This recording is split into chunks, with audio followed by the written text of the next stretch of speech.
The river Daya is quiet now. It slips past rice fields and an old dark rock on the eastern coast of India. But carved into that rock are the words of an emperor and a confession. Why would the most powerful man in the ancient world record his greatest victory as his deepest regret? The year 261 BCE, Ashoka, master of nearly all India, hurls his armies at the one coast that still refuses him, Kalinga.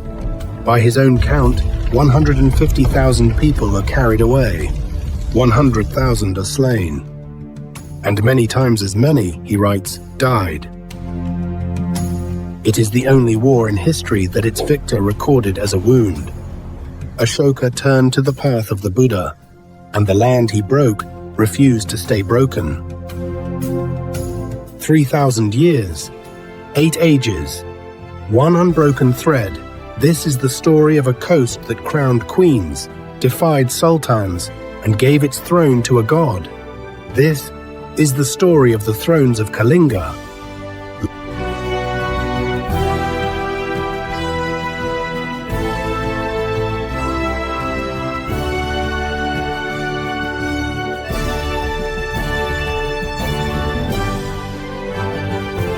Long before Ashoka came, this coast was already old.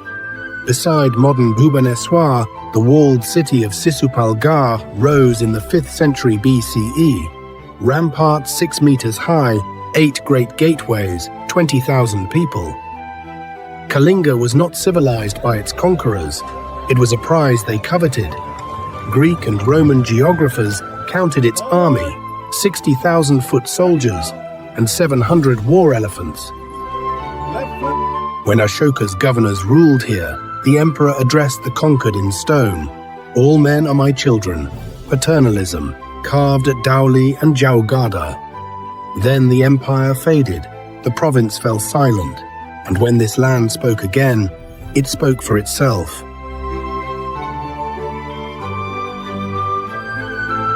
On the hill of Udayagiri, above caves cut for Jain monks, 17 lines of ancient Prakrit tell the story of a king.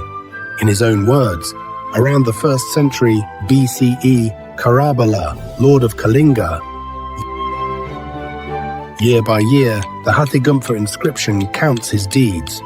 The storm-wrecked capital rebuilt. A royal canal, first dug under the Nandas, extended to the city. Taxes forgiven. His armies, he tells us, marched north to the gates of Rajagriha, and Magadha bowed. And then, the act that mattered most, he brought home the Jina of Kalinga, the sacred image carried off by a conqueror centuries before. It is the first recorded war in India fought over a god. Here, from the very beginning, kingship and the care of the divine were one and the same. In his final years, the conqueror styled himself Bhikkhu Raja, the monk king. It was a lesson this coast would teach for 2,000 years. Whoever holds the god, holds the throne.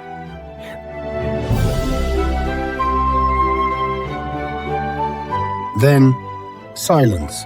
For 2.5 centuries, no king of this coast is securely known. Yet its ports hummed. At Pala and Manikpatna, ships traded across the Bay of Bengal. Around 350, the Emperor Samudragupta swept through, and his victory list named not one kingdom here, but half a dozen. Out of that mosaic rose new royal houses. By the 7th century, the Chinese pilgrim Xuanzang counted in the land of Odra 100 Buddhist monasteries and 10,000 monks.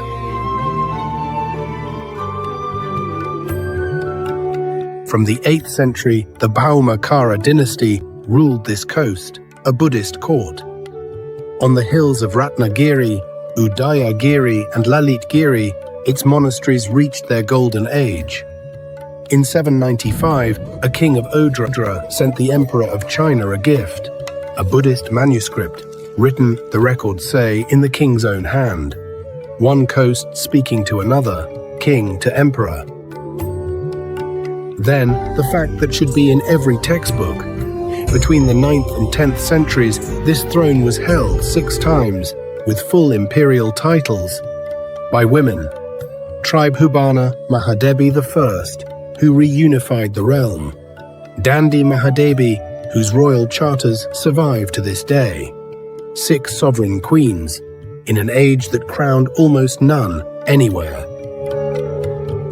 And from the west came new kings, the Somabongshis, whose temples crowned Bhubaneswar's classical age, Mukteshwara, Rajarani. And in the 11th century, the great Lingaraja.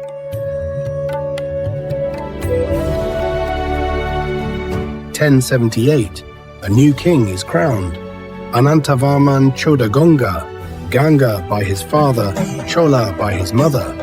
He united the coasts from the Hooghly to the Godavari, and at Puri, around 1135, he began a temple to Jagannatha, Lord of the universe. His successors completed it before the century closed. Then, 1230, the Ganga king Anangabhima III, pressed by the armies of the Sultanate in Bengal, performed perhaps the most original political act in Indian history. He abolished himself.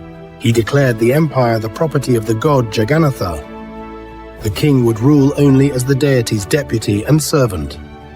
Rebellion was no longer treason. It was sacrilege. Dynasties would fall.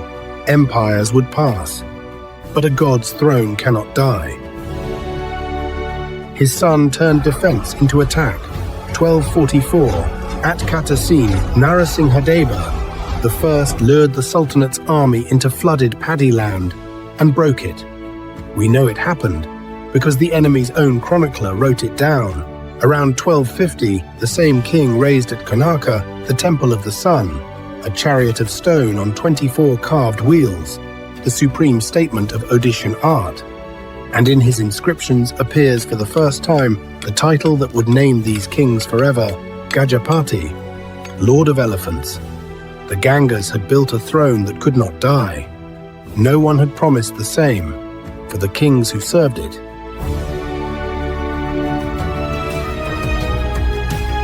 (1434). After 3.5 centuries, the Ganga line ends, not by conquest, but by a general who takes an absent king's throne.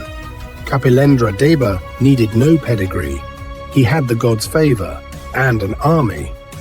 Within 30 years, his empire stretched from the Ganga to the Kaveri, by his titles Lord of Bengal, of Karnataka, of 9 crores of subjects, the most powerful Hindu king of his age.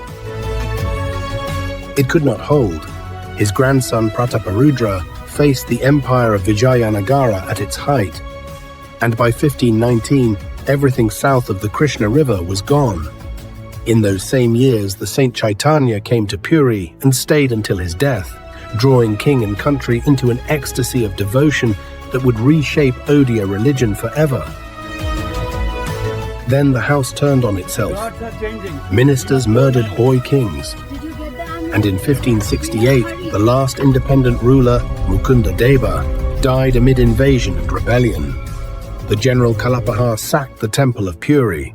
After nearly 5 centuries of empire, no independent Odia state would exist again.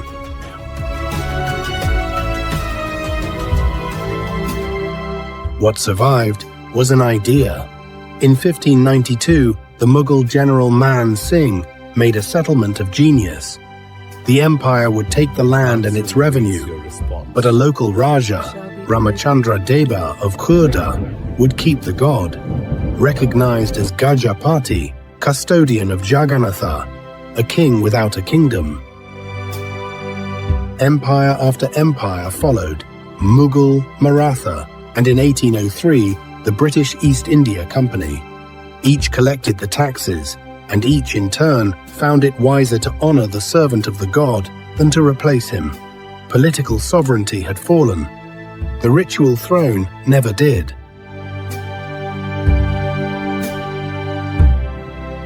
But an idea cannot feed a coast. British rule was answered within years. In 1817, the Paikas, Khurda's hereditary soldiers, stripped of their lands, rose with peasants and hill khandars, burned the company's outposts, and briefly took Puri itself. The rising was crushed. Its memory was not. Then, 1866. The monsoon failed. The grain ships kept sailing, and famine killed roughly 1 million people, a third of the coast.